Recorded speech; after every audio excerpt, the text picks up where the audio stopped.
محکمہ منصوبہ بندی اور ترقیات کی جانب سے غیر تسلی بخش قرار دیے گئے ترقیاتی منصوبوں پر فنڈز جاری کیے جانے کے انکشاف کے بعد محکمہ خزانے نے بڑا ایکشن لے لیا ہے۔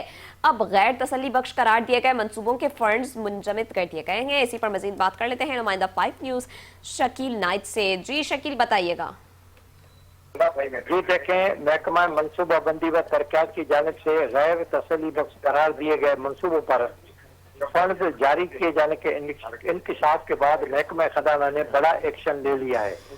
محکمہ خزانہ نے غیر تسلی بخش قرار دیے گئے منصوبوں کے لیے مزید فنڈ کے اجرا پر مکمل پابندی عائد کر دی ہے۔ محکمہ منصوبہ بندی و ترقیات نے انہیں اس ضمن میں محکمہ خزانہ کو ایک تفصیلی خط ارسال کیا ہے، جس میں لکھا گیا کہ سالانہ ترقیاتی پروگرام کی اسکیموں کی نگرانی کے دوران کچھ اسکیموں کو بڑی خامیوں اور پیش رفت میں کمی کی وجہ سے غیر اطمینان بخشی یا غیر تسلی بخش قرار دیا گیا تھا۔